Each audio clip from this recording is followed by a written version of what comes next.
चलिए निकाले page number 39, principle of superposition का एग्जाम्पल। हम लोग पिछले क्लास में पढ़े थे प्रिंसिपल ऑफ सुपरपोजिशन के बारे में। प्रिंसिपल ऑफ सुपरपोजिशन एक घटना, एक प्रोसेस है जिसके बारे में बताया गया। प्रोसेस सही है कि समझ लो कि प्रिंसिपल ऑफ सुपरपोजिशन में हम लोग जब पढ़ रहे थे साउंड के बारे में या वेव के बारे में, तो वहाँ भी पढ़ाया गया था प्रिंसिपल ऑफ सुपरपोजिशन के बारे में। उसका एग्जाम्पल था इंटरफ्रेंस ऑफ वेव, उसका एग्जाम्पल था आपका स्टैंडिंग वेव, उसका एग्जाम्पल था आपका बिट्स। अलग अलग वेराइटीज वाले वेव आपस में मिलकर के कभी इंटरफ्रेंस का निर्माण करते थे, कभी मान लिया कि आपका स्टैंडिंग वेव, कभी आपका बिट्स। तो जो कहानी था प्रिंसिपल ऑफ सुपरपोजिशन ही था। वास्तव में वेव आपस में मिल रहे थे, लेकिन वेव चलते हैं चूंकि फेज के अनुसार, तो हम लोग फेज को समझते थे क्या है, वेक्टर फिजिकल क्वांटिटी है, और हम लोग वेव को जोड़ रहे थे, लेकिन वास्तव में जोड़ा था कौन, फेज। तो वास्तव में वेक्टर के नियम के आधार पर किसी भौतिक राशि को जोड़ना जो वेक्टर है उसी को बोलते हैं प्रिंसिपल ऑफ सुपरपोजिशन। और अभी हम लोग पढ़ेंगे इलेक्ट्रोस्टैटिक फोर्स के बारे में। तो फोर्स भी चूंकि वेक्टर है, तो फोर्स को वेक्टर के नियम से ही जोड़ा जाएगा, ये बात तो पता ही है। बस इसी को एक कहानी के माध्यम से दिखा दिया गया, जिसका नाम दिया गया प्रिंसिपल ऑफ सुपरपोजिशन। कि मान लिया जाए कि किसी एक चार्ज पार्टिकल पर बताया गया था कि मान लिया कोई एक चार्ज पार्टिकल है, यहाँ पर मान लो Q1 जो कि प्लस में है, इसके आसपास और सारे अदर चार्ज पार्टिकल हैं, जैसे कोई एक -Q2, जैसे कोई एक +Q3, जैसे कोई एक -Q4 और यहाँ पर +Q5। और सवाल किया जाए कि Q1 पर लगने वाला बल बताओ। सबसे पहला बात तो ये डिसाइड करना है कि जिस पर लगने वाला बल बोला जाए उसी पर बल लगाना है। अपने मन से नहीं सोचना है कि क्या इस पर बल नहीं लग रहा होगा, लग रहा होगा, लेकिन क्वेश्चन थोड़े कर रहा है कि मैंने Q4 पर कितना बल लग रहा है जो बताओ।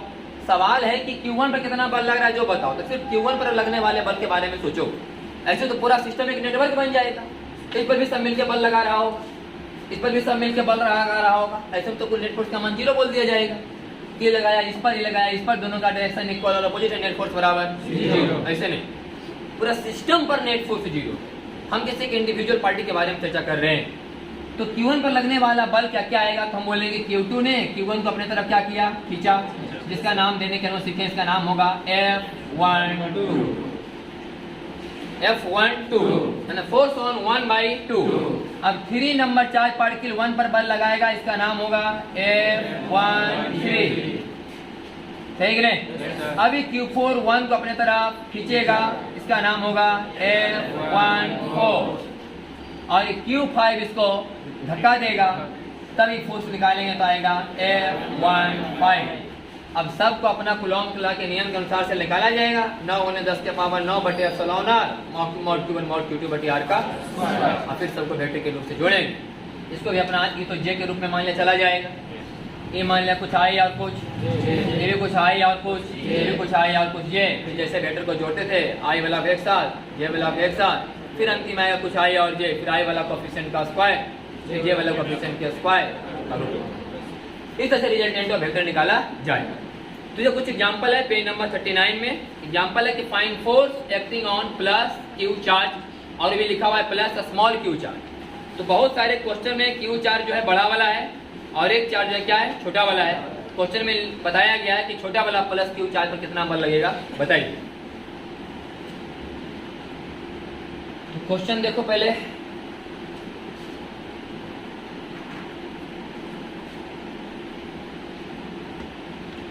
क्वेश्चन है कि एक स्क्वायर है,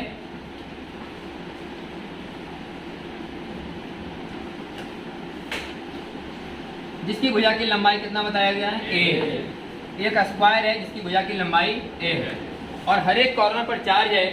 कुछ कॉर्नर पर -Q, कुछ कॉर्नर पर +Q। जैसे यहाँ पर एक -Q चार्ज है, यहाँ पर -Q, यहाँ पर +Q और यहाँ पर भी +Q। और इसके सेंटर में जहाँ पर इसके डायगोनल एक दूसरे को बाइसेक्ट करते हैं, मैंने समद्विभाजित करते हैं, वहाँ पर एक स्मॉल Q चार्ज रखा गया है। वो भी स्मॉल Q चार्ज कैसा है, प्लस।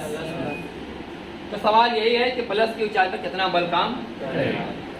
तो इस +Q चार्ज पर 4 बल लगेगा। पहला बात ही थोड़ा सा समझ ले तो आसानी होगा कि जितना चार्ज ई वाला चार्ज जितना बल इस Q पर लगाएगा उतना ही बल भी लगाएगा, क्योंकि चार्ज का मैग्नीट्यूड सेम है, Q Q Q Q।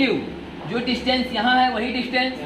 तो जितना चार्ज E मतलब ई वाला चार्ज पर जितना बल लगाएगा, ई वाला चार्ज इस पर उतना ही बल लगाएगा। लेकिन अंतर इस बात का है कि इसको रिपेल करेगा इधर और इसको, इसका मतलब दोनों बल एक ही तरफ लगेगा।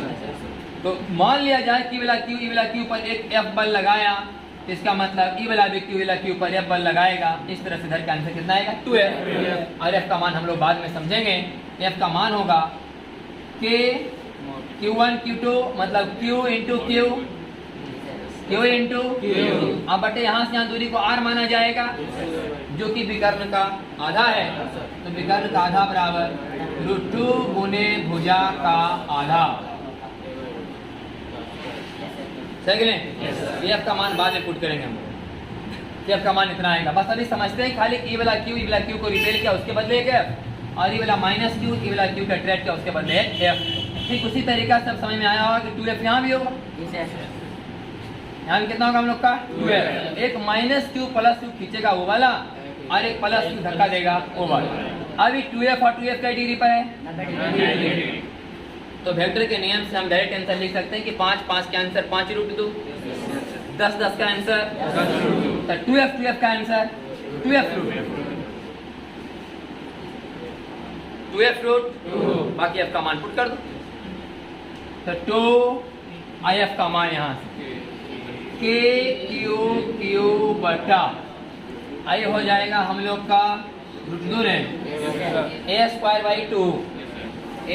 बाई 2 और ऊपर में √2 चला जाएगा ऊपर, तो 4√2 मैंने 4√2 k q बटा a।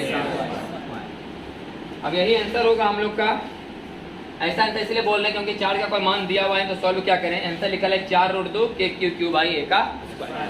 चलो ये तो निकल गया मैग्नीट्यूड। अगर आप डायरेक्शन सहित निकालना चाहते हैं इसका डायरेक्शन किधर होगा, तो इसमें कोई बड़ा बात नहीं है। आप यहाँ से इस चीज को बहुत आसानी से सॉल्व कर सकते हैं। यहाँ पर 2f, यहाँ पर 2f। अगर बीचों बीच यहाँ से देखा जाए तो कोण बनेगा 45 डिग्री, 45 डिग्री इधर और 45 डिग्री इधर। तो इस 2f का दो हिस्सा होगा, एक 2f cos 45, एक 2f sin 45। इस 2f का भी दो हिस्सा होगा, एक 2f cos 45 और एक 2f आई दोनों कहानी। अभी 2f sin 45 दो बार जो आएगा उसका आंसर नहीं आएगा, लेकिन इससे पता चला इसका डायरेक्शन किधर है, जी। ठीक है, तीन तरीका करा था principle of super question solve हम लोग वही कर रहे हैं, खाली नाम दे दिया गया प्रिंसिपल ऑफ सुपर। अगला सवाल, एक ही सवाल इसमें है ना। अगला लिखा हुआ है कुलॉम्स लाइन वेक्टर फॉर्म। ये थोड़ा आता है कभी कभी 12th में लिखने के लिए, बार आया था बहुत पहले। ऐसे बहुत बड़ा बड़ा सवाल सॉल्व हो जाए। अभी हम लोग मोटा मोटी कहो तो कुलॉम्स ला के अभी हम जो पढ़ते हैं F बराबर k q1 q2 बटे r स्क्वायर मोड में ये फोर्स का मैग्नीट्यूड पता चलता है। डायरेक्शन के बारे में वो तो भाई यहाँ पर एक सिंगल सवाल था जहाँ पता चल गया डायरेक्शन सब कुछ कराया हुआ था इसलिए। लेकिन हम लोग जो पढ़ने जा रहे हैं कुलॉम्स लाइन वेक्टर फॉर्म, इसमें क्या है कि मैग्नीट्यूड के साथ साथ आपको डायरेक्शन भी बताएगा साफ साफ कि कितना फोर्स लगा और किस डायरेक्शन में लगा, कितना आई कितना जे कितना के पर बल लग रहा है। तो सिंपल आप खाली जे देने जा रहे हैं, उसमें हमको पता चले कितना आई कितना जे और कितना के पर किस डायरेक्शन में बल लगाया जा रहा है। चाहता लिखने के लिए भी दिखाते हैं बारी बारी से, दोनों इसमें दो बार किया गया है, एक बार रिपल्सन का और एक बार एट्रैक्शन का। तो फॉर्मूला में कोई जान नहीं समझेगा, पूरा का पूरा वेक्टर का खेला है, इसको वेक्टर का पकड़ है बात पकड़ सकता है। तो दोनों का फॉर्मूला निकाल के दिखाते फिर क्वेश्चन कराएंगे कुलॉम्स लाइन वेक्टर फॉर्म। पहले करा रहे हैं रिपल्सन वाला।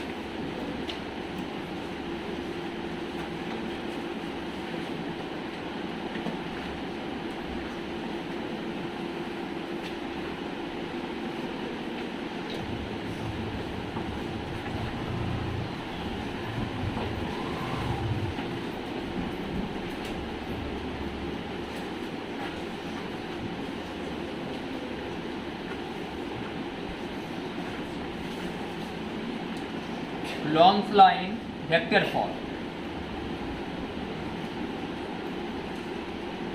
और हम बात करेंगे सबसे पहले रिपल्सन के बारे में।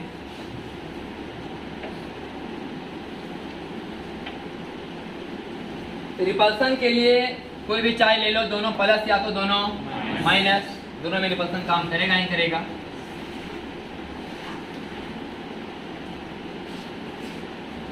तो हमें मान रहे हैं कि एक्स एक्सिस और वाई एक्सिस जैसा, और यहाँ पर दो चार्ज ले लेते हैं Q1 और एक Q2। यहाँ पर एक चार्ज लिया गया है, यह है Q1, और यहाँ पर एक चार्ज लिया गया है, यह है हमारा Q2। आपके मन के हिसाब से आप समझ सकते हैं कि दोनों या तो प्लस है तो प्लस है, या तो दोनों माइनस है तो दोनों का दोनों माइनस। ये दोनों केस में दोनों के बीच में रिपल्सन पता क्या रहेगा आपको, Q1 Q2 पता रहेगा। जो पता रहेंगे उसको हम लिखते चलते हैं। Q1 आपको पता है, आपको क्या क्या चीज सवाल में मालूम रहेगा, सवाल के हिसाब से चलेंगे तो ऐसे तो हम थ्योरी पढ़ा रहे हैं अभी। तो Q1 Q2 आपको पता रहेगा। Q1 का कोऑर्डिनेट पता रहेगा x1 y1 z1 कि Q1 किस बिंदु पर, इसका नियामक कोऑर्डिनेट आपको पता रहेगा। Q2 किस बिंदु पर है उसका नियामक पता रहेगा, x2 y2 z2। अभी हम ये बात मान के चल रहे हैं। क्वेश्चन आपको लिखा रहेगा 3,4,5 2,3,-1 ऐसे कुछ लिखा रहेगा 2 4 चार्ज का मैग्नीट्यूड दिया जाएगा, नेचर पता रहेगा और चार्ज का पोजीशन पता रहेगा। 3 चीज पता है, इतना ही में से आपको निकालना रहेगा कि फोर्स कितना लगा और किस डायरेक्शन में लगा, वेक्टर के रूप में बताइए। तो सवाल ऐसा 12th में आने वाला नहीं आता है, पूर्व सिर्फ फार्मूला डिराइव कीजिए, कूलॉम्स लाइन वेक्टर फॉर्म। तो हम ही बता रहे हैं कि इस बिंदु का नियामक कितना है, x1 y1 और वहाँ लिख दे रहे हैं, गंदा होगा इसलिए। यहाँ पर x2 y2 और z2 और इसका नाम क्या है, बोले 0 0 0 हो गया 0 0 और 0। तो अगर हम ये दोनों लाइन को ऐसे ज्वाइन करें और यहाँ पर एक तीर का निशान दें तो आपको समझ में आना चाहिए कि Q1 का पोजीशन वेक्टर है और इसका नाम क्या रखा जाएगा, R1। पोजीशन वेक्टर क्या रखा जाएगा, R1। हम R1 का नाम अगर जानना चाहें तो कहिए कि R1 भी आपको पता चल चुका है। R1 बराबर लिखा जाएगा x1 i cat, y1 j cat और z1 k कैट। सही है? मतलब R1 समझिए कि डेले, वो तो कोऑर्डिनेट बात देखे नहीं कि पता चल गया R1 क्या। उसी तरह हमें क्या पता है कि यार R2, तो ये जो लाइन ज्वाइन करा रहे हैं यहाँ से यहाँ क्या कहलाएगा हम लोग का, R2।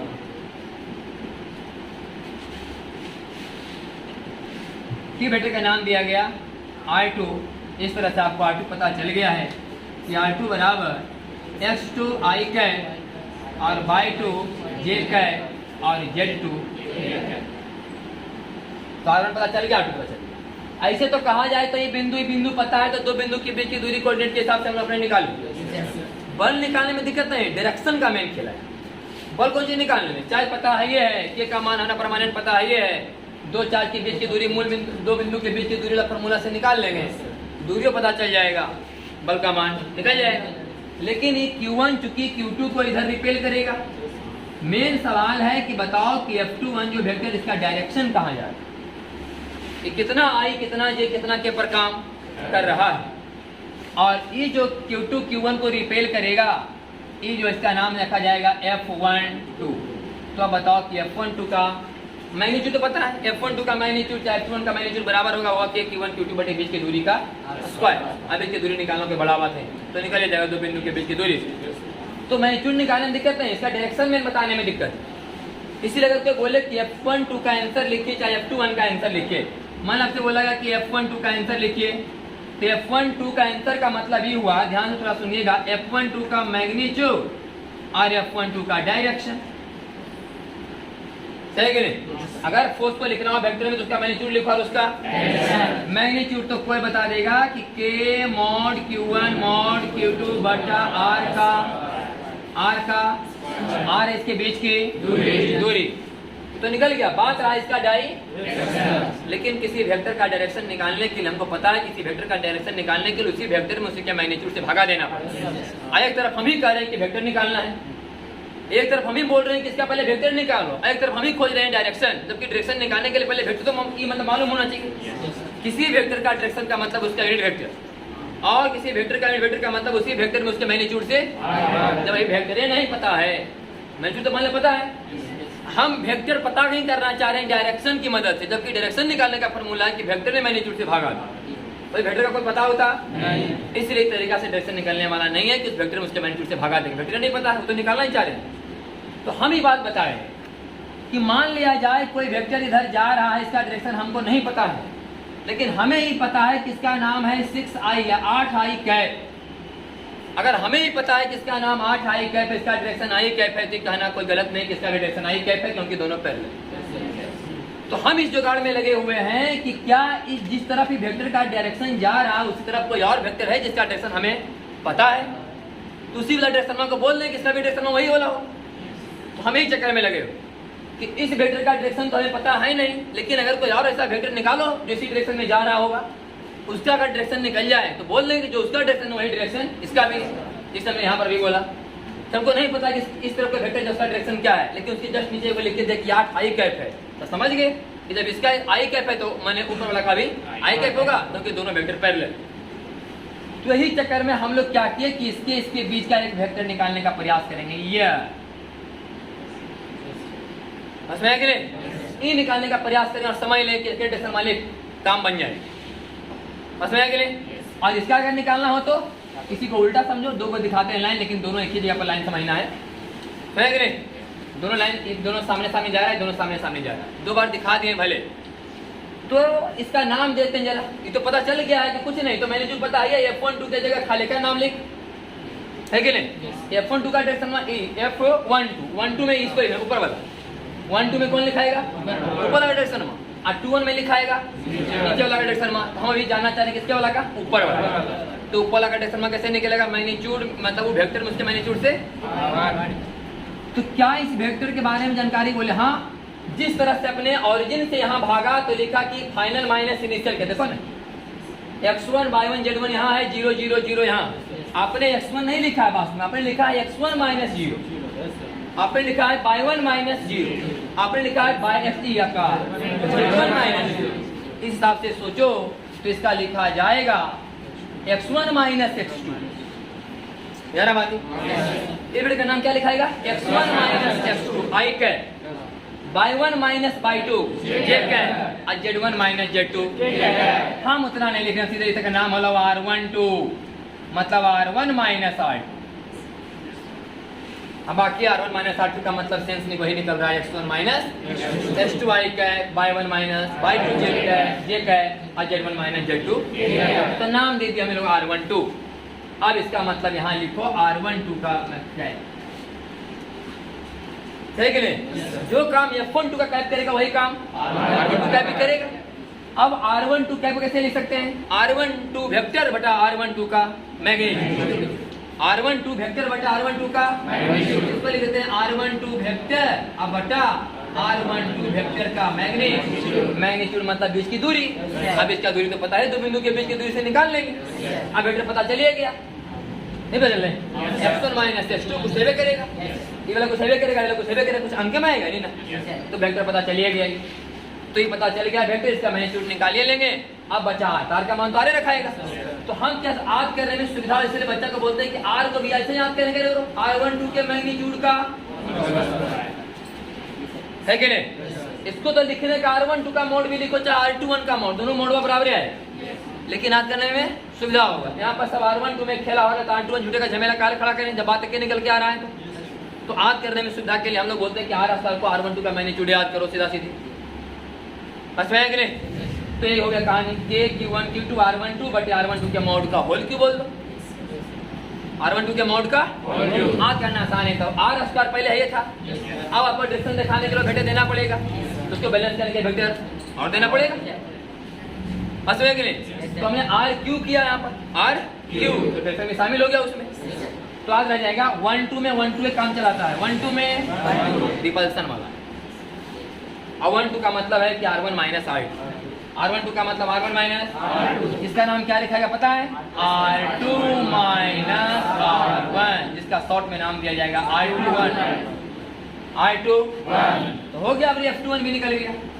तो f21 बराबर आ जाएगा f21 वेक्टर अब बटा f21 का कैप, सही है ना? तो के से में रह जाएगा के मॉड q1 मॉड q2 बटा, अब समझ आ रहा है r21 लिखना चाहिए हम लोग को, चाहे खेल r21 का होगा, और f21 का काम कौन करेगा? r21। तो r21 बटा r21 का मैग्नीट्यूड, सब कोऑर्डिनेट का खेला है। यहाँ पर कोई वेक्टर का कोई मैंने खेला इलेक्ट्रोस्टैटिक का नहीं है, कूलॉम सला बस इतना ही सिखाता है, बाकी थोड़ी कुछ नहीं सिखा रहा है, ये तो सब वेक्टर का खेला हो रहा है ना। बस ये कूलॉम सला वेक्टर फॉर्म डायरेक्ट आंसर लिखिए, तो खाली पता रहना चाहिए 1 2 पूछ रहा है कि 2 1 पूछ रहा है, 1 2 पूछे तो 1 2 निकालो, 2 1 पूछे तो 2 1 निकालो। आपको इस पूरे कहानी में सिर्फ क्या निकालना पड़ा पता है? r1 2 वो देख के निकाल लिया, r1 2 बोले 3 नियामक वे नियामक हटा के लिखो मने मन, मुझे मुझमानी आंसर हो गया। R21 पूछे तो 2 वाला में घटा के लिखो, तो जब खंडे देखे घटा लेते हैं हमको, तो क्वेश्चन में कोई दिक्कत नहीं होगा। ये होगा रिपल्सन वाला। अब इसके बाद क्या आएगा? अट्रैक्शन। इसी में देख लिया अट्रैक्शन वाला अलग से कराया हुआ उसमें। तो आज करना तुम लोग K mod Q1 mod Q2 बटा R12 के मॉड का होल क्यू, R12 के मॉड का होल क्यू। अब मेन है ख्याल करना कि रिपल्सन में सेम सेम होता है, 1 2 का 1 2 लिखाएगा, 2 1 का रिपल्सन वाला में सेम होगा। हाँ, अट्रैक्शन वाला में अपोजिट, 1 2 का याद करना है 2 1, यहाँ 1 2 यहाँ 2 1 लिख, देखो कहानी उल्टा हो जाएगा ना। अब हम थोड़ा सा यहाँ पर तो जगह नहीं कर पाएंगे, जैसे F12 इधर है ना। अब अगर हम कर दें कि प्लस है और ये अट्रैक्शन का दिखा रहे हैं, अगर ये रिपल्सन बदल जाए किसमें? अट्रैक्शन,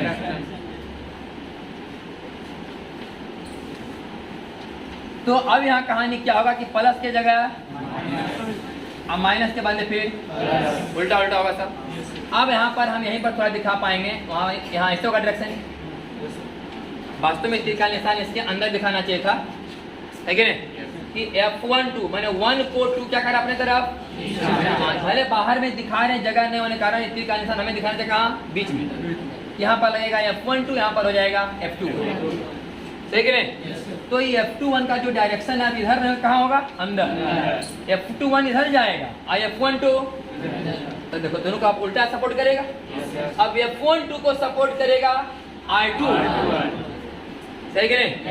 F12 के डायरेक्शन कौन तय करेगा? R21। ये वाला हो गया आपका R12, यहाँ दिखाते हैं इसको ना, इधर इधर ना, और इसको दिखा देते हैं यहाँ नीचे थोड़ा। ये जो होगा यहाँ पर ऐसे वाला होगा इधर ना, ये क्या कहलाएगा हम लोग का? R21 बराबर R2 माइनस R1। अब यहाँ दिखाने आपको लग गया ये इधर आएगा और ये इधर आएगा। इसका नाम होगा F12, इसका नाम होगा F। अब F21 को सपोर्ट करेगा R12, F12 को सपोर्ट करेगा R21, 1 2 को सपोर्ट करेगा 2 1, और 2 1 को सपोर्ट करेगा। बस खाली यहाँ जहाँ 1 2 के बदले यहाँ 2 1, यहाँ तक सही है। ये तो 1 2 हमें करेगा, लेकिन 1 2 के डायरेक्शन को अब कौन क्लियर करेगा? 2 1 वाला क्लियर करेगा। तो यहाँ पर हो जाएगा 2 1, यहाँ भी हो जाएगा सब कहानी 2 1 में बदल लो, लेकिन याद करने में आसानी होगा। और इस कहानी में हो जाएगा यहाँ पर R1 1 2 1 2 1 हो गया। Coulomb's line vector for attraction वाला। इससे पहला वाला हो गया कूलॉम्स लाइन वेक्टर फॉर, ये लिखने के लिए आता है कूलॉम्स लाइन वेक्टर फॉर। हम लोग इतना याद कराते हैं, सीधे उल्टा रखना है अट्रैक्शन में और रिपल्सन में सीधा। 1 2 का 1 2 बोलना है, 2 1 का 2 1, अट्रैक्शन में 1 2 का 2 1 और 2 1 का 1 2 1। अब सवाल देखिए इसका, फॉर्मूला हम लोग याद हो गया K mod Q1 mod Q2 और वेक्टर अब बटा उसके मैग्नीट्यूड का पावर 3, है कि नहीं? बाकी अपने समझ से कब 1 2 का 1 2 पढ़ना, कब 2 1 का 1 2 पढ़ना। रिपल्सन में सेम पढ़ना, अट्रैक्शन में उल्टा।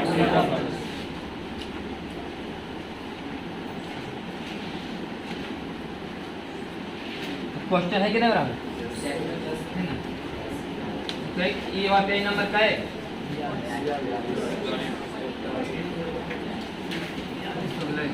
बड़ा बड़ा खाली लिखा, ज्यादा पेज है। तो आज ये पेज नंबर 42, आसान सवाल है वो। पेज नंबर 42 में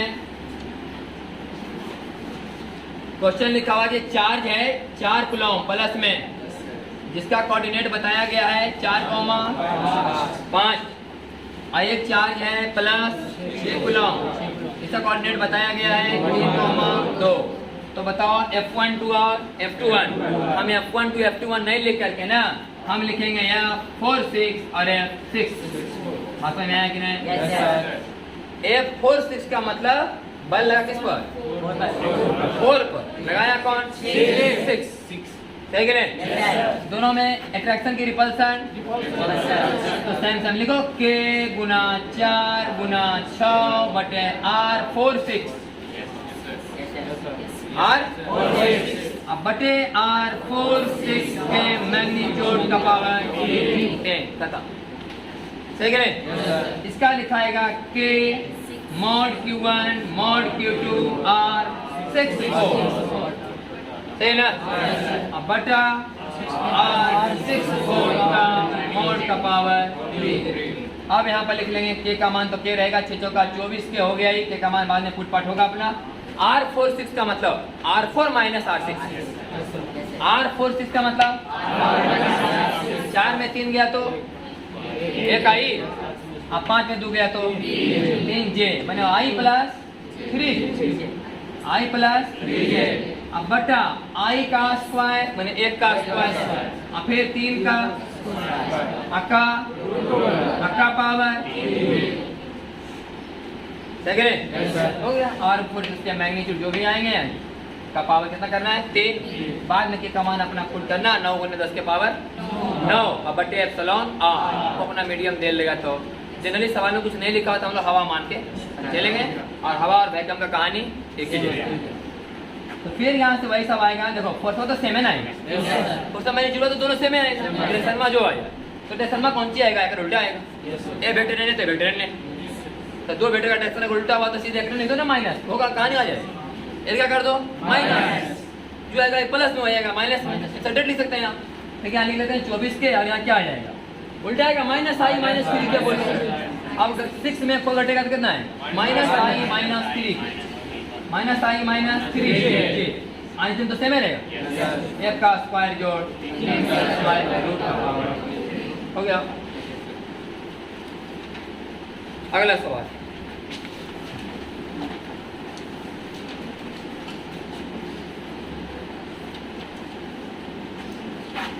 F12 और F21 निकाला मैंने दोनों जो निकाला F12 और F21 एक ही रहता 2 बार सॉल्व किया कि नहीं पहले तक क्वेश्चन होगा। इसमें था 4 कूलम और कई कूलम 6 कूलम। अगला में लगता है कि 2 कूलम और 3 कूलम है और कुछ पॉइंट लिखा गया है। लगता है कितना 1 1 2 और 1 2 3 ऐसे कुछ सवाल है।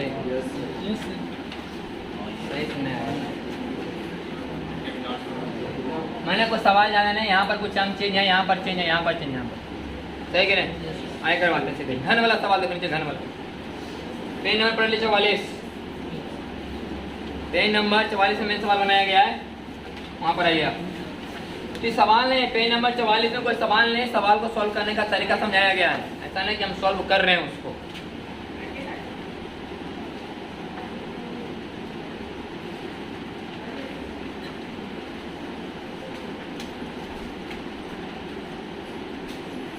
के लाइव थोड़े और ले रहा तो हम लोग काट कर ले बीच में।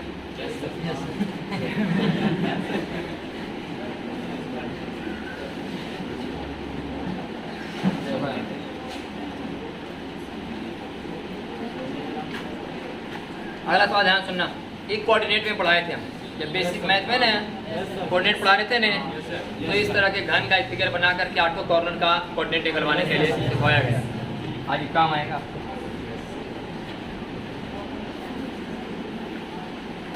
देखो क्वेश्चन नहीं सॉल्व कर रहे हैं ध्यान से बात समझिएगा। क्वेश्चन सॉल्व करने का सिर्फ तरीका बताया जा रहा है। सवाल बहुत लंबा जगह सॉल्व करने लगे हैं।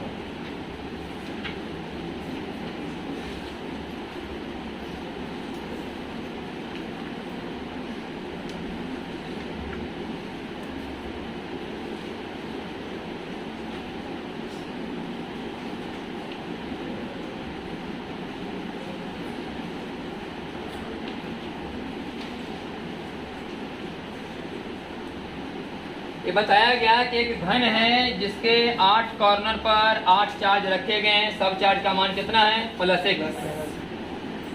कॉर्नर नंबर 1 इसको नाम दिया गया है। कॉर्नर नंबर 2 कौन है यहाँ। कॉर्नर नंबर 3 ऊपर 4 यहाँ 5 यहाँ 6 फिर यहाँ है 7 कहाँ है नीचे और यहाँ 8। ये 8 कॉर्नर पर चार्ज रखे गए हैं और सब चार्ज का मान Q प्लस Q। इसको आंसर ला के नहीं बताया जा रहा भैया खाली सिखाया जा रहा कैसे बनाना है।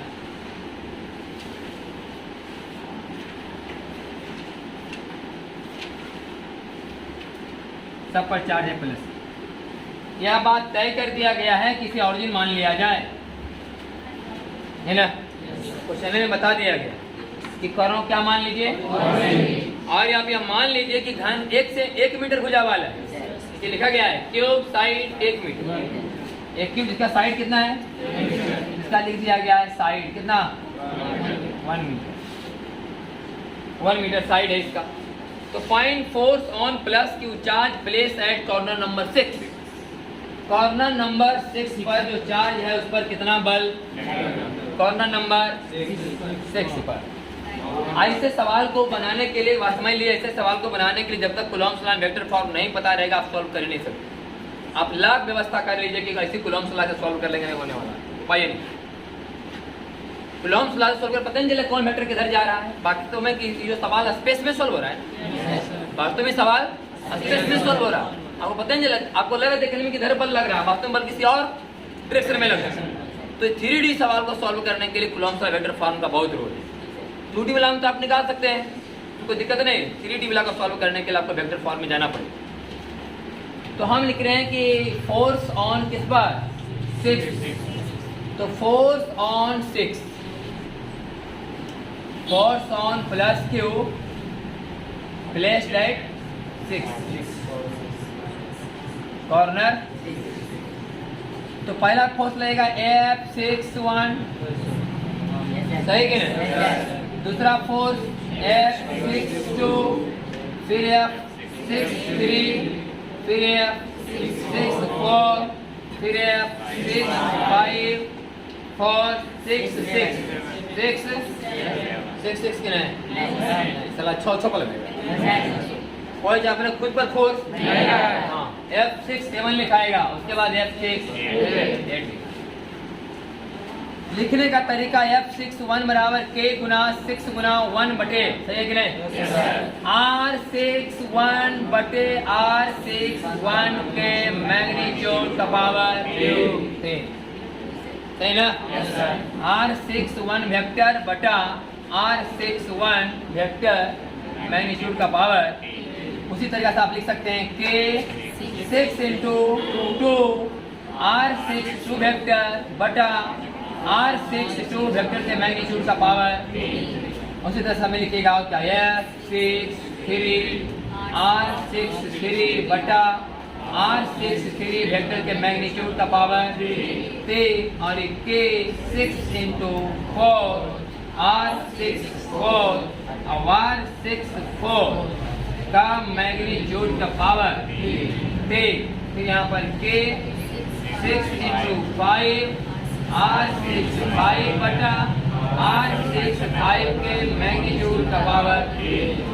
अब K 6 इंटू 7 R67 बटा R67 के मैग्नीट्यूड का पावर और K गुना 6 और 8 R68 बटा R68 के मैग्नीट्यूड का पावर। पूरे कहानी में हमें सब कुछ कॉमन नजर आ रहा है, जैसे K और 6 कॉमन नजर आएगा। बाकी मेन खेल रहा है इसको निकालने का।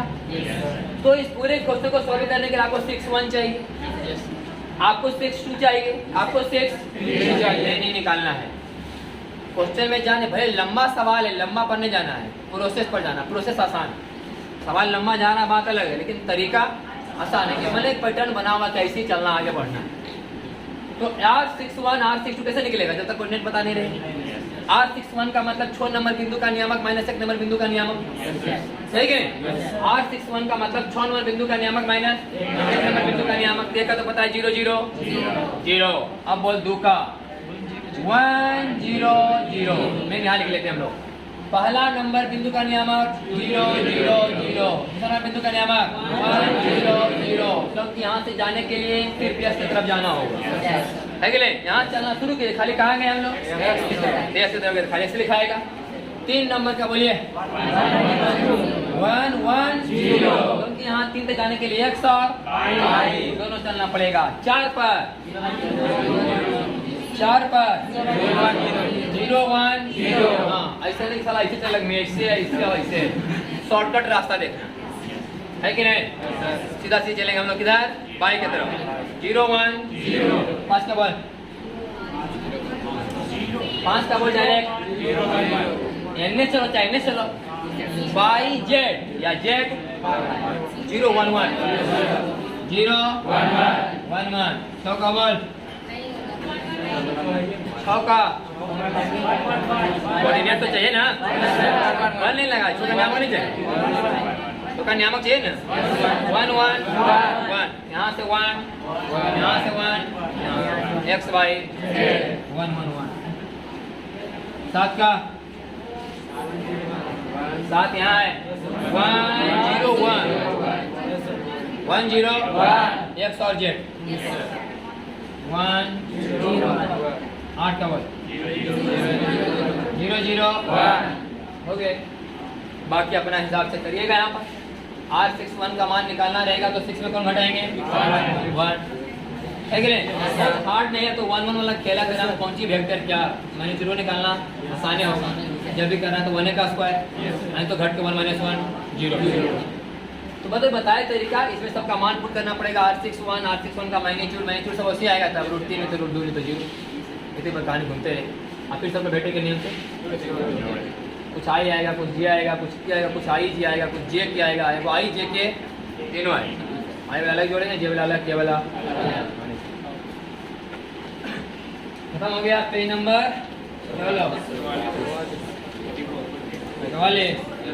44 हो गया। अब आइए पेज नंबर 45 के नीचे में वही जो सवाल हम लोग करवा चुके थे ना पीछे बता चुके हैं उसी को बताया गया है।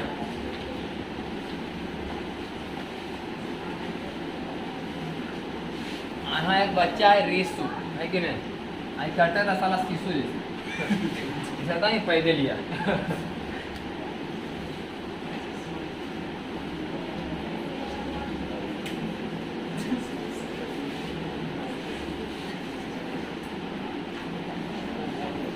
तुमको पहले जाना चाहिए अथी वाला क्लास में यहाँ पर कुछ पहले बोलने के लिए अच्छा सिखा है तो ऐसा बन में तो कमर में नहीं बोल कहना ही नहीं तो हम लोग पढ़ाते के बाद हम बोलते हैं कि हाँ से महीने थे ये सो बन जेते नहीं तो ये बात बोल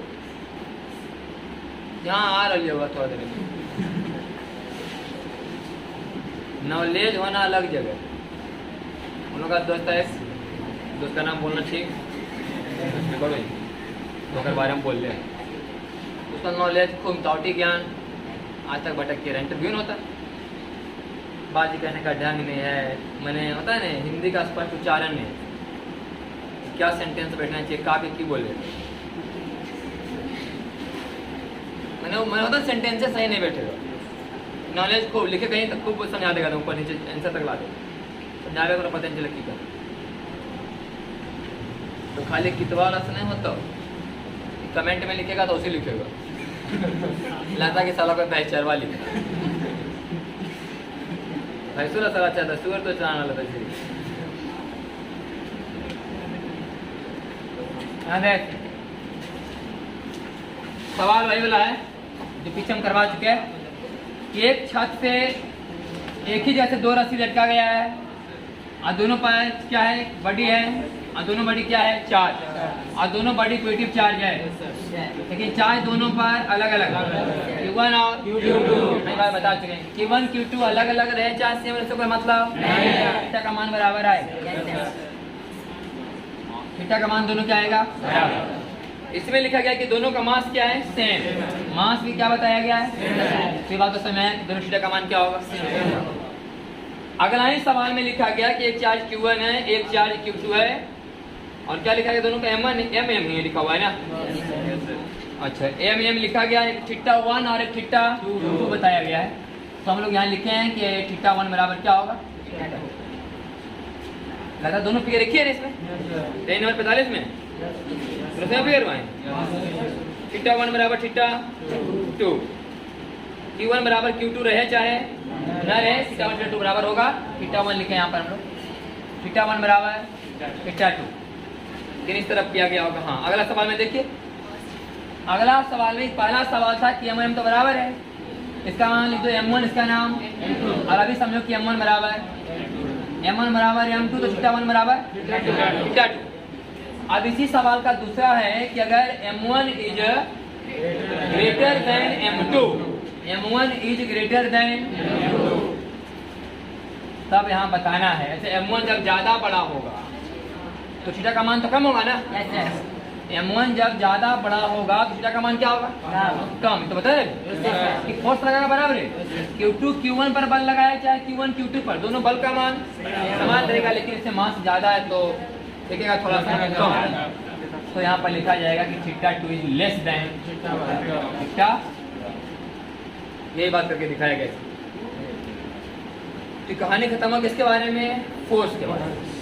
अब हमें पढ़ना है इक्विलिब्रियम। समझो हम लोग पढ़ रहे हैं वर्क पावर, इसका कंसेप्ट इसमें आ रहा है धीरे धीरे, और धीरे धीरे पहुंचेंगे हम लोग सिंपल हार्मोनिक मोशन के तरफ। सिंपल हार्मोनिक मोशन होने के लिए यह जरूरी था कि फोर्स समानुपाती हो डिस्प्लेसमेंट, ठीक है। सिंपल हार्मोनिक मोशन होने के लिए यह जरूरी है कि F समानुपाती हो किसका? या ऐसे समझो ना भाई, मोटा मोटी की एक्सीलरेशन समानुपाती माइनस। सिंपल हार्मोनिक मोशन का समीकरण क्या था? A बराबर माइनस ओमेगा स्क्वायर है कि नहीं? कि अगर एक्सीलरेशन विस्थापन के हिसाब से बदलता है तो समझते हैं कि सिंपल हार्मोनिक मोशन हो रहा है, और एक्सीलरेशन तभी बदलेगा विस्थापन के हिसाब से जब फोर्स बदलेगा, क्योंकि फोर्स आएगा एक्सीलरेशन, फोर्स जाएगा ऐसी। अगर फोर्स बदलेगा विस्थापन के हिसाब से तो एक्सीलरेशन जरूर बदलेगा विस्थापन के हिसाब से, और ऐसा जब कभी होता है तो हम लोग समझते हैं पार्ट के सिंपल हार्मोनिक। अभी फोर्स कैसा है हमको गारंटी नहीं। ये एक्सीलरेशन लाने के लिए कौन फोर्स है? गुरुत्वाकर्षण फोर्स भी एक्सीलरेशन ला सकता है, स्प्रिंग फोर्स भी एक्सीलरेशन, कूलॉम्ब फोर्स भी एक्सीलरेशन। तो हम लोग बहुत पढ़े स्प्रिंग वाला में, सिंपल हार्मोनिक मोशन पढ़े ना स्प्रिंग वाला, कि स्प्रिंग को जितना उसमें ब्लॉक बंधा हुआ भाई जितना दूर खींचेगा उतना ज्यादा उस पर बल लगेगा, मतलब उतना ज्यादा बल का मतलब ज्यादा एक्सीलरेशन, मैंने विस्थापन बढ़ रहा है तो तुरंत भी, लेकिन उसका उल्टा आप खींचते थे इधर, छोड़ा हुआ जाता था। ऐसा हम लोग पढ़े गुरुत्वाकर्षण चैप्टर में भी। एक सवाल था गुरुत्वाकर्षण में कि पृथ्वी में होल कर दिया जाए, पृथ्वी में एक होल कर दिया जाए, इसमें एक वस्तु को डाल दिया जाए तो क्या करेगा? बोले ऐसे, क्योंकि जैसे पृथ्वी के अंदर डालेंगे पृथ्वी का गुरुत्वाकर्षण क्या करेगा अपनी तरफ खींचेगा जरूर, लेकिन जैसे जैसे पृथ्वी के अंदर जाएगा तुरंत का मान घटता जाता है कि नहीं? जैसे जैसे पृथ्वी के अंदर वस्तु जाएगा तुरंत का मान खींचेगा जरूर पृथ्वी अंदर की ओर, लेकिन जितना मतलब कि परिमाण से पृथ्वी के सतह पर ट्रैक्शन हो रहा था उतना मतलब मैग्नीट्यूड से अंदर क्या होगा? धीरे धीरे कम। यहाँ एक्सीलरेशन अगर जी का मान 10 है तो यहाँ पर जी का मान 10 से बात अलग है। इसका वेलोसिटी बढ़ने करेगा अंदर जाएगा तो, क्योंकि त्वरण है, लेकिन जितना रफ्तार यहाँ बढ़ने का उतना रफ्तार से यहाँ त्वरण है, लेकिन त्वरण का मान क्या है? धीरे धीरे थमते जाएगा। तो हम लोग बताए थे कि यहाँ से वस्तु को जब डाल दिया जाएगा तो धीरे धीरे वेलोसिटी का मान क्या होगा? बढ़ेगा। वेलोसिटी बढ़ने करेगा, वेलोसिटी बढ़ने का तरीका एक जैसा, शुरुआत में वेलोसिटी का मान ज्यादा स्पीड बढ़ेगा, आधे वेलोसिटी का मान हाँ उस रेट के में नहीं बढ़ेगा जितना रेट में पहले बढ़ रहा है। और जब यहाँ पर आ जाएगा तो त्वरण का मान कितना होगा? 0 है कि नहीं? अब यहाँ पर आगे यहाँ फेंके थे 0 चाल से डाले थे, यहाँ पर वेलोसिटी हाई हो गया, और जैसे हाई वेलोसिटी का नीचे गिरना चाहेगा अब पृथ्वी खींचेगी फिर अपने केंद्र, है कि नहीं? गुरुत्वाकर्षण ऐसा ना काम करता है। तो सेंटर तक सपोर्ट किया गुरुत्वाकर्षण, सेंटर के बाद अपोज, यही सेंटर के नीचे गिरना शुरू करेगा तो कहाँ खींचेगा? फिर उसी रफ्तार से जैसे पहले हो रहा था। हम लोग मोशन स्टेटाई में पढ़े थे कि अगर तुम दिया अभी 5 का एक्सीलरेटर तो 2 घंटा में पहुंचा 10 किलोमीटर, तो अगला बार तुम देगा 5 का ब्रेक तो फिर 2 घंटा में रुक जाएगा 10 किलोमीटर पर जाकर, है कि नहीं? तो जैसा इधर एक्सीलरेशन बढ़ाने वाला वैसा इधर अपोज करने वाला। इसका मतलब अगर यहाँ चार्ज 0 था तो यहाँ भी चार्ज फिर 0 है कि नहीं? फिर जैसे यहाँ रुकेगा और फिर गुरुत्वाकर्षण अंदर खींच रहा है तब ये कम उल्टा एनएस होगा, अब एनएस जाते हुए चार्ज बढ़ेगा फिर धीरे धीरे रुक जाएगा। यही काम बराबर ये ग्रेविटेशन फोर्स का बात। तो फोर्स चेंज हो रहा है, तरीका वहीं का वही है। तो कुछ ऐसा हम लोग इसमें कंसेप्ट पढ़ेंगे जिसमें कूलॉम्ब फोर्स के द्वारा देखिए कि कोई चार्ज पार्टिकल अपनी जगह पर से क्या हो रहा है? भाग रहा है कि नहीं? अभी इस कहानी में कूलॉम्ब फोर्स में फोर्स का खाली नाम चेंज होगा, फोर्स से रहेगा कोई ना कोई फोर्स। पहले था स्प्रिंग फोर्स, फिर हुआ गुरुत्वाकर्षण फोर्स, अब होगा कूलॉम्ब फोर्स। ऐसा सवाल रहेगा जिसमें कोई कूलॉम्ब फोर्स किसी चार्ज पार्टिकल को क्या करवाएगा? तो पहले सब बेसिक बात दिखाया हुआ है, जैसे तो हम लोग लगले पढ़े थे कि फर्स्ट ज्यादा दिक्कत नहीं होगा। लेकिन थोड़ा सा ऐसे जो होता है कि थोड़ा लेट हो जाता है पढ़ते पढ़ते, तो फिर से समझाया गया सब बात, दोनों पढ़ते हैं वर्क पावर एनर्जी में चाहे सिस्टम में। तो इसलिए एक सवाल स्टार्ट किया गया इक्विलिब्रियम से। इक्विलिब्रियम कहने का मतलब क्या होता है? कोई बड़ी इक्विलिब्रियम में संतुलन में तब कहा जाता है उस पर लगने वाला कुल फोर्स का मान नेट फोर्स इक्वल टू 0, तब लोग कहते हैं कि सिस्टम इक्विलिब्रियम है। थोड़ा सा रिपीट कर देते हैं, रिवीजन हो जाएगा।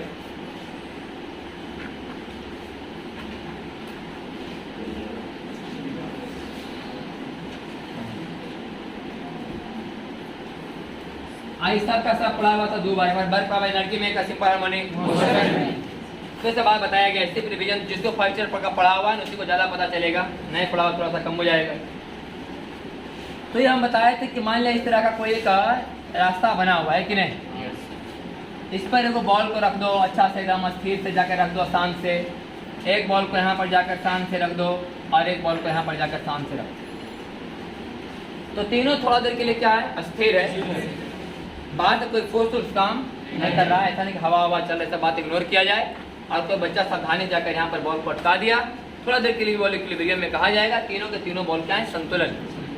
लेकिन बताया ही जाता था कि इसको हल्का सा अगर कोई हिला दे तो फिर अपनी जगह से भाग जाएगा, है कि नहीं? इसमें स्टेबिलिटी नहीं है, जैसी कोई बाहर से फोर्स लगाएगा अपनी जगह से ही भाग जाएगा, स्टेबल में नहीं। इसको बोलते थे हम लोग क्या, स्टेबल इक्विलिब्रियम।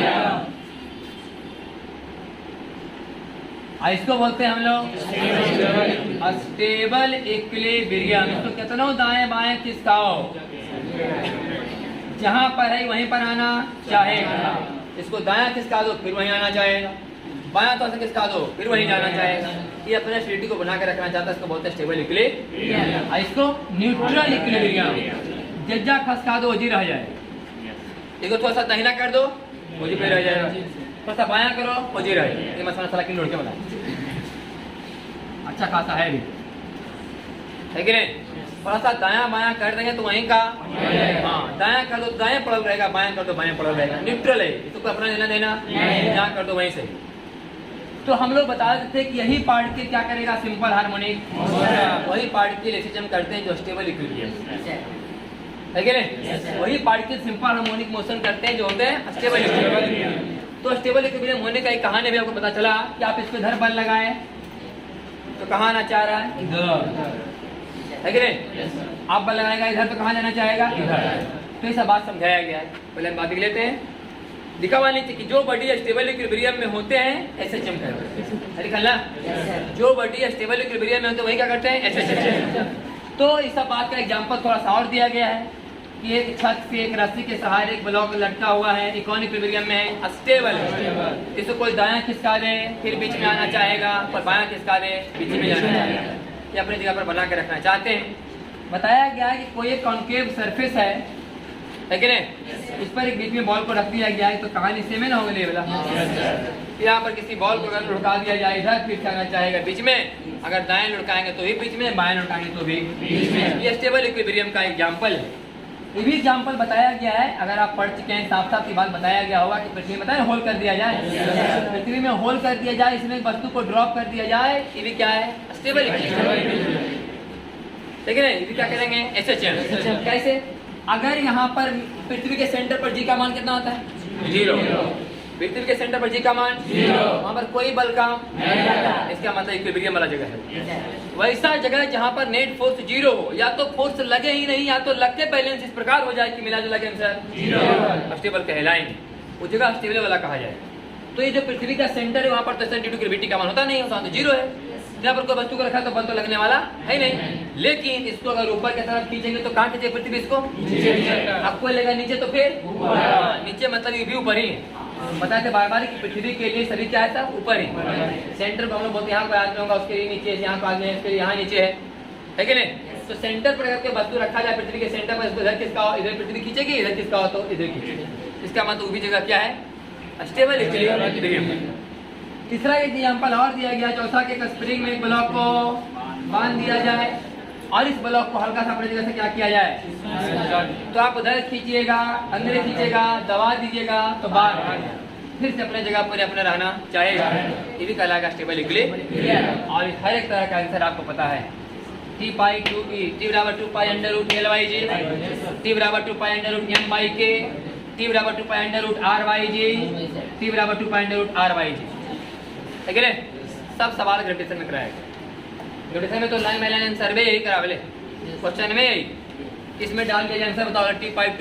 टी बराबर 2 pi under root R by पृथ्वी का रेडियस, यहाँ पर टी बराबर 2 pi under root R by G में आर इस सर्कुलर आर्क का रेडियस, टी बराबर 2 pi under root M by K, M है मास, के स्प्रिंग का स्प्रिंग, टी बराबर 2 pi under root L by. वैसा यहाँ भी कोई क्वेश्चन आएगा जिसमें देखेंगे पार्टिकल इक्विलिब्रियम में है या, पहले चेक करने के लिए सिखाएंगे आपको इक्विलिब्रियम में है या, अगर है तो क्या एसएचएम करेगा, करेगा और करेगा तो बताओ टाइम पीरियड का मान। ऐसा सवाल आपको सॉल्व कराने जा रहे हैं। पहले आपको चेक करवाएं कि क्या पार्टिकल मतलब इक्विलिब्रियम में है या, अगर है तो स्टेबल है कि अनस्टेबल, ये भी चेक करवाएं।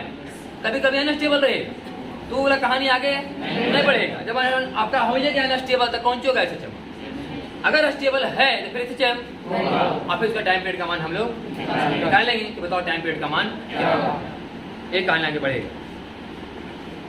तो ये बात लिख दिया गया है कि स्टेबल इक्विलिब्रियम में जब सिंपल हार्मोनिक मोशन होता है तो सिंपल हार्मोनिक मोशन होने का जो कंडीशन है हम लोग सिंपल हार्मोनिक मोशन में पढ़े हैं कि ए बराबर क्या होना चाहिए, माइनस ओमेगा एफ। इसको नहीं कुछ पता है इतने अभी ध्यान में रख कि सिंपल हार्मोनिक मोशन होने का यही कंडीशन है, एक्सीलरेशन बराबर माइनस ओमेगा एफ। एक्स है displacement from equilibrium position, displacement from equilibrium position, जिस पोजीशन पर पार्टिकल इक्विलिब्रियम में था वहां से वो अपने उसको कितना हिलाया, एक्स वो है, एक्स है डिस्प्लेसमेंट फ्रॉम इक्विलिब्रियम पोजीशन।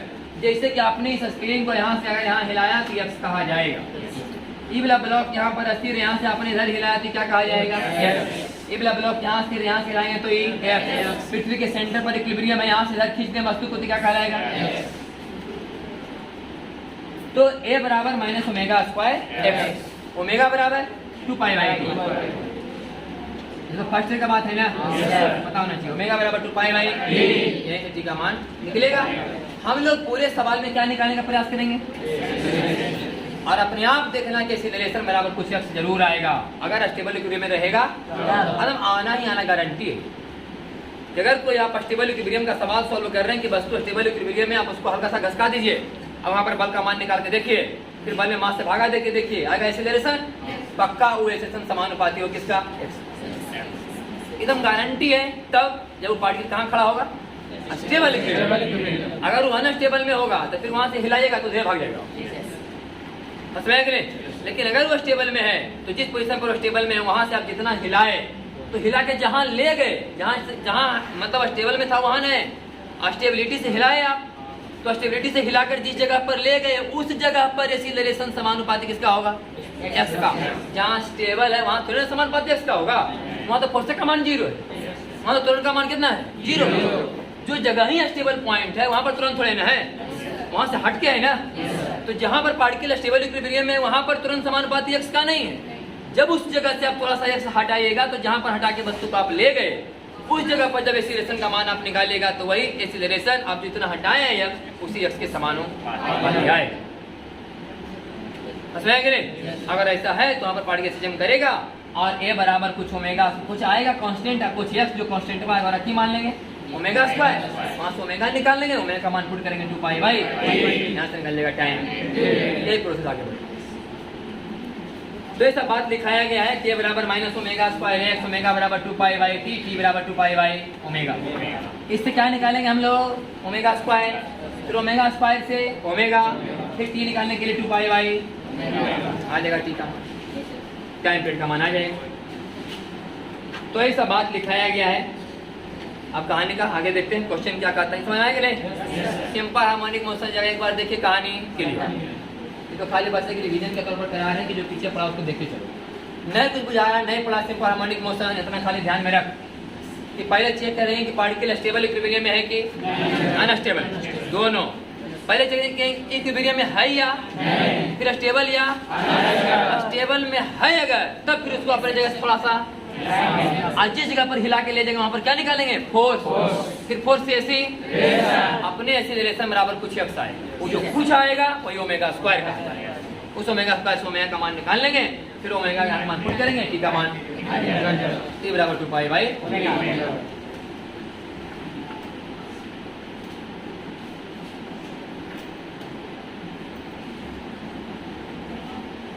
इस सब सवाल को 12 से कोई लेना देना हाँ तू सुनो पहले अभी पढ़ना बेला पढ़ना अपना और 12th का लेवल का पढ़ना तो 2 PDF डाला लेना। एक और 12th बिहार मैंने बोर्ड के हिसाब से भी PDF डाला हुआ तो परीक्षा के बीच में पढ़ना तो वह वाला पढ़ना एक ज़्यादा समय बताने से फायदा जो परीक्षा के बीच में पढ़ना चाहता है समझ लो जो करना है पढ़ो सब ठीक है, लेकिन तैयारी के बीच में पढ़ना तब इसको पढ़। अब परीक्षा के टाइम में वो वाला पढ़ना जो 12th वाला है ना PDF वो वाला जुट्टे के SHM करवाना से कोई फायदा अंतिम में नहीं है।